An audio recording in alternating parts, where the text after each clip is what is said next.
Yang memang ya biasa jadi siklusnya juga lama juga melahirkan seorang pemimpinnya seperti itu, Pak ya. Nah itu gimana tuh cara kita menjawab ya? Gimana caranya supaya penggerak itu juga bisa muncul paling enggak di tiga wilayah. Satu di masyarakat, di komunitas itu sendiri. Yang kedua dilahirkan oleh lembaga pendidikan. Yang ketiga memang muncul dari birokrasi. Tuh gimana itu ya? Caranya tuh, Pak. Nah, karena kalau nah gini. Tapi peluangnya ada, bisa lah Pak ya, memungkinkan Pak ya. Di 3 level itu pasti ada pemimpin. Tapi yang penggerak belum banyak. Oh iya benar. Penggerak.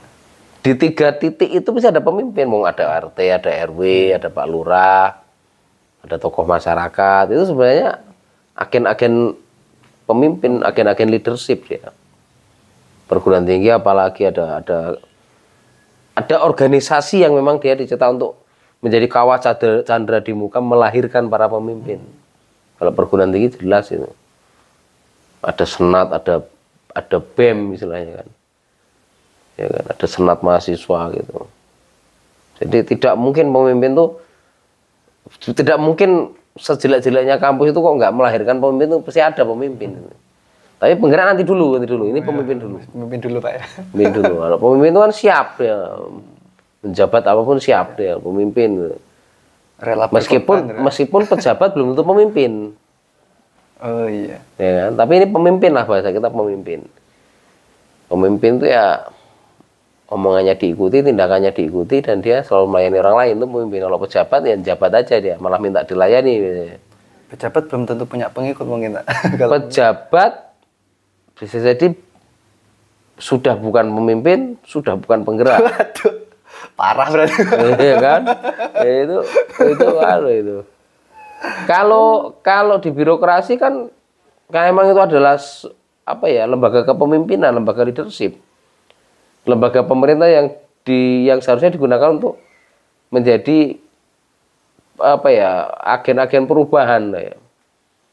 Karena dia setiap tahun diberikan anggaran untuk punya program kegiatan. Masalahnya itu akan jadi movement atau hanya jadi program. Oh iya. Kalau jadi movement itu akan menarik. Pasti akan berkelanjutan Pak ya, movement. Satu contoh, Bupati Trenggalek, Cak Ipin itu dia bagaimana mengatasi keterbatasan APBD. Dia mengajak kelas-kelas menengah di Trenggalek untuk membayar zakat di Basnas. Nah, untuk membackup masyarakat miskin, kemiskinan ekstrim di Trenggalek itu kalau nggak salah datanya malah 0 sekarang. Yang ekstrim ya, tapi orang miskin tetap ada. Tapi kemiskinan ekstrim sekarang udah 0%. Artinya program yang dikerjakan oleh Cak Ipin itu dengan Basnas itu dia bisa merecovery, dia bisa mengcover kebutuhan-kebutuhan yang selama ini tidak bisa dipenuhi oleh Kementerian Sosial, kementerian yang lain gitu, atau dinas-dinas yang lain di Kabupaten Trenggalek. Maka dengan dana Basnas dia mencoba untuk membangun gerakan-gerakan ya, movement-movement untuk pemberdayaan gitu. Jadi bukan apa ya, movement itu bukan program. Ya kan gitu. Dan kayak Cak Ipin ini masih muda juga kan Pak ya, termasuk 30 tahun apa ya sekarang? 35 sekarang. Seumuran saya berarti. Oh, ya. Pak Dharma ini muda saya ini. Harusnya ini. Nah, itu kayaknya belum yakin saya. Oh, belum yakin. Belum yakin ya di Lampung. Tapi saya juga sempat mendengarkan Cak Ipin ini sih, dia sebenarnya pemuda yang kemudian kan sebenarnya dia lahir dari keluarga yang merantau ke Surabaya kan, waktu seorang tuanya membangun sebuah bisnis, kemudian melihat realita di Trenggalek yang kemudian banyak orang yang menganggur gitu. Terus dia banyak bikin movement, gerakan-gerakan. Mungkin karena gerakan-gerakan yang dia ciptakan tadi dia punya inovasi Pak ya, bahwa tidak sebenarnya membangun sebuah daerah itu dia hanya terpaku dengan anggaran gitu Pak ya. Iya. Dia juga salah satu pemimpin yang hoki sih ya, karena Emil Dardak kan nyalon wakil gubernur. Iya. Posisi Cak Ipin tuh kayak Pak Umar Ahmad tuh ya. Persis lah. Ya masih muda, digandeng jadi wakil bupati. Habis itu si bupatinya nyalon wakil gubernur. Dan jadi. Dan kayaknya kalau pemimpin-pemimpin seger kayak gitu tuh masih muda-muda tapi progresif kayak gitu, asal kemudian memang on the track, dia kayaknya akan jadi pemimpin moncer. Ya, ya tentu 10 tahun ya atau dia 2 periode memimpin sebuah kabupaten kota itu tidak mungkin menyelesaikan semua persoalan. Tapi dia meninggalkan value yang nilai ini, value ini bisa dianut, dipegang, dipeluk oleh banyak orang. Misal Umar Ahmad meninggalkan Tubaba. pulang ke masa depan. Oh ya, pulang ke masa depan. Oh iya, sesuai dengan kas kita juga ya. Itu kan, ini kan seperti kata-kata yang harus dipeluk, kata-kata yang harus apa ya, sebuah visi misi ya kan, menuju Tubaba. Tubaba bukan hanya singkatan tapi sebuah nilai, sebagaimana seyogyanya Jogja itu dianggap baik, maka kalau ngomong seyogyanya kan artinya sebaiknya. Iya. Pak Umar juga sedang memperjuangkan setubabanya atau bertubaba. Nah, tubaba itu adalah nemen nedes nerimo, sederhana, setara, lestari. Ya, ada 6. Ya taruhlah kalau orang mau ngomong ya sederhana aja lah. Itu nanti bisa kita geser jadi setubaba aja lah. Oh iya. Setubaba aja. Mau makan apa? Yang sederhana aja lah. Itu pun kita bisa ganti tuh, setubaba aja lah. Ya. Masuk juga. Sebenarnya ada kata-kata yang keras tuh. Awas, aktivis-aktivis yang kritis nanti dimunirkan. Kata dimunirkan itu bisa dibunuh, artinya kan gitu loh. Karena munir kan dibunuh. Benar. Jadi kosakata ini bisa mengganti makna-makna seperti seyogyanya atau sebaiknya, setubaba. Mungkin Pak Yungi harus berpikir tuh. Ini karena pengaruh literasi ya. Kenapa seni, literasi itu penting. Kata itu bisa menjadi magnet. Kata itu sebagai magis ya. Kalau Pak Yungi itu identik misal dengan bersama, kebersamaan, berpayungi. Mau mau sendiri apa bersama-sama, berpayungi aja lah. Iya. Jadi berpayungi itu bisa juga kita nanti ganti menjadi bersama. Iya. Bersama-sama, mau sendiri apa bareng-bareng, berpayungi aja. Mau sendiri atau berpayungi. Ya juga. Ya kan? Iya. Nah, ini literasi, ini dipengaruhi literasi. Dan Umar Ahmad punya itu. Jadi kita mesti merumuskan bahwa karena Nabi juga diturunkan tidak dengan kesaktian-kesaktian yang seperti nabi-nabi yang sebelumnya, bisa membelah lautan. Ya, Ibrahim tidak empan dibakar. Iya. Ya kan, nabi-nabi lain dengan kekuatan aneh-aneh, mukjizat itu. Nabi dibekali dengan kata. Jadi mereka-mereka yang punya literasi cukup, mereka-mereka yang menghargai sebuah proses literatus, mereka-mereka yang bangkit dengan kata. Kita juga agama yang dititipkan 2 pusaka itu adalah Al-Quran dan hadis. Artinya ayat pertama juga Iqra.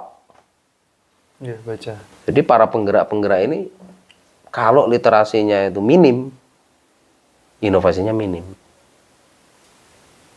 Nah, pemimpin-pemimpin yang bisa berpidato dengan baik, rata-rata pemimpin yang juga bisa mempengaruhi banyak orang. Bung Hatta mungkin literasinya banyak gitu.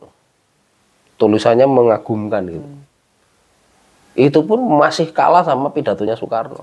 Soekarno udah nulisnya juga bagus, pikirannya bagus, diskusinya juga punya taji hampir sama. Tapi Bung Hatta ada 2 kekalahan. Kalah populisme, kalah ganteng, sama kalah orasinya. Kalah jam terbang intonasi oratornya.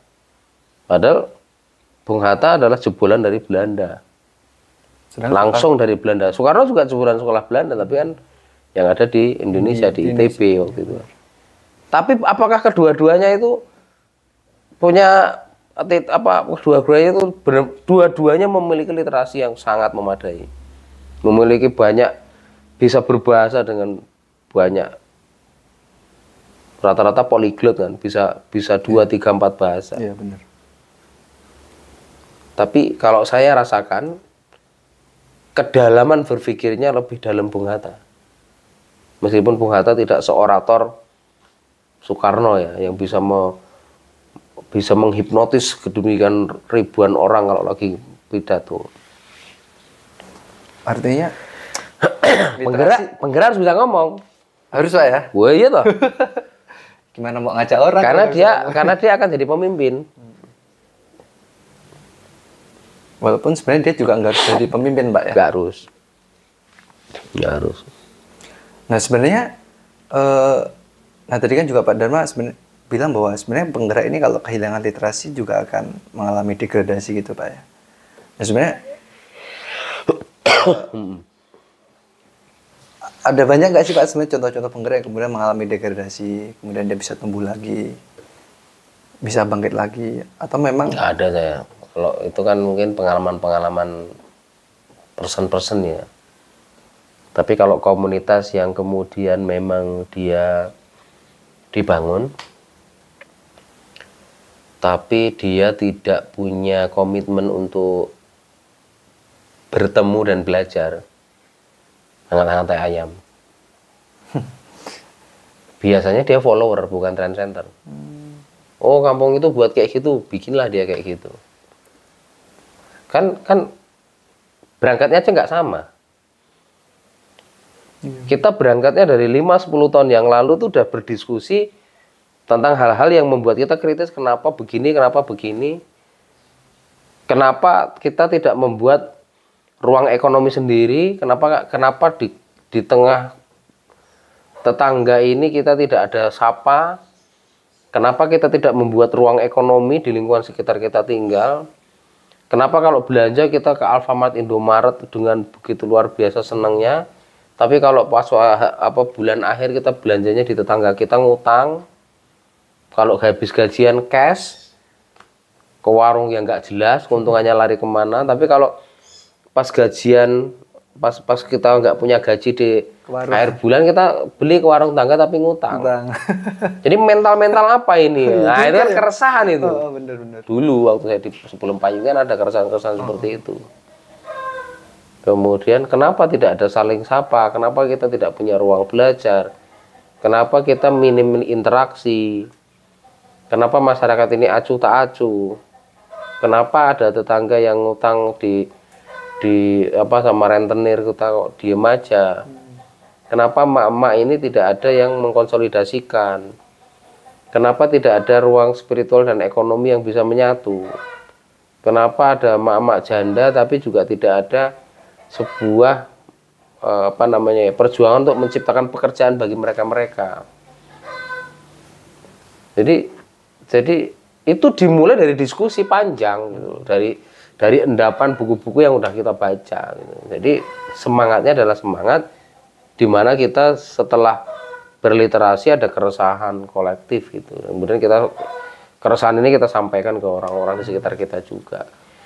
Yang membedakan dengan mereka yang niru, itu udah rame, kita pengen bikin kayak gitu. Berangkatnya aja beda.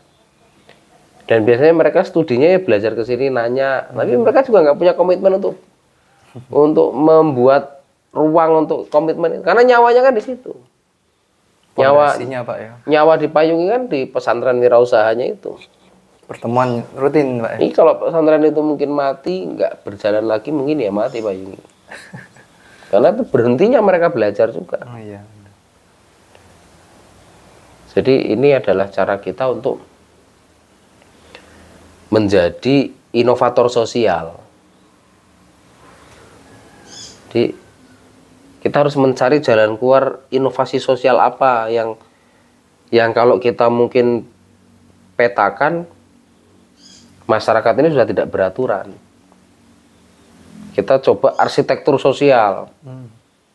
Kita coba bangun.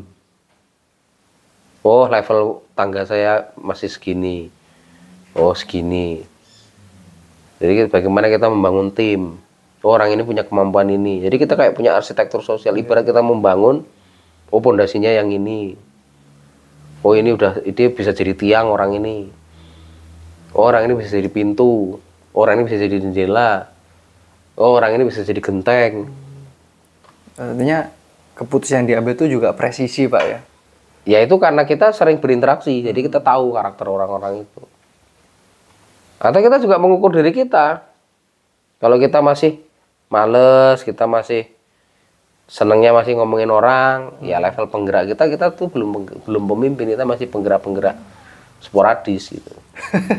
Penggerak sporadis. Ya kita ini kan hidup yang kadang kalau kita nggak ada orang itu kita ngomongin dia, kalau kita nggak ada kita diomongin dia. Iya.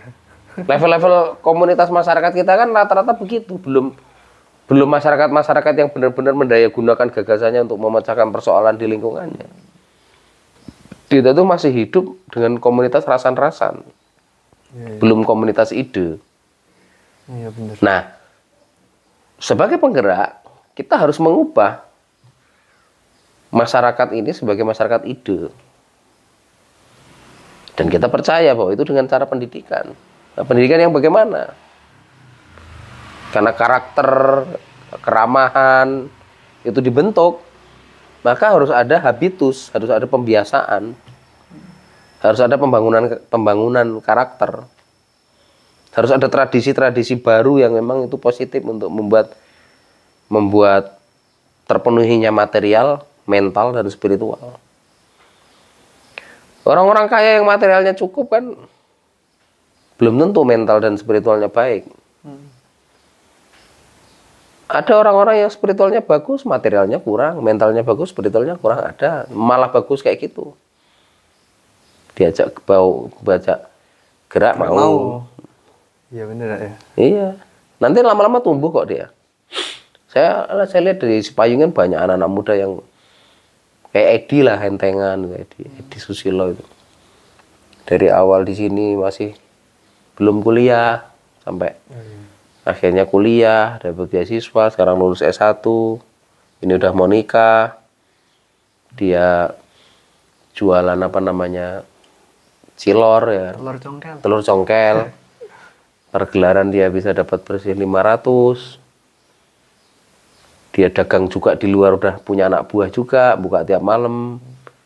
Dia sekarang kerja juga. Jadi saya ngelihat kita hidup ini kan sebenarnya emang yang paling penting adalah terpenuhinya mental spiritual dulu. Daripada kita ngejar material, tapi mental spiritual seorang bisa jadi rusak telat didandanin. Tapi ya idealnya gimana ya terpenuhinya 3 ini, tapi di ruang yang kita sedang tinggal. Kan asik tuh. Asik kok ya. Kita ini hidup menabung material, mental, dan spiritual, tapi di tengah masyarakat kita sendiri. Kita nggak perlu belajar jauh-jauh kemana-mana. Tapi kita bisa membuat sebuah kebiasaan, habit, bahwa di komunitas di sekitar kita tempat tinggal itu, materialnya kita dapat, mentalnya kita tambah berani, tambah inovatif, tambah kreatif, ya kan? Itu kan mental. Tambah baik, tambah akrab, tambah pahala, itu spiritualnya kan, ya kan? Ya kan? Itu kan asik banget tuh.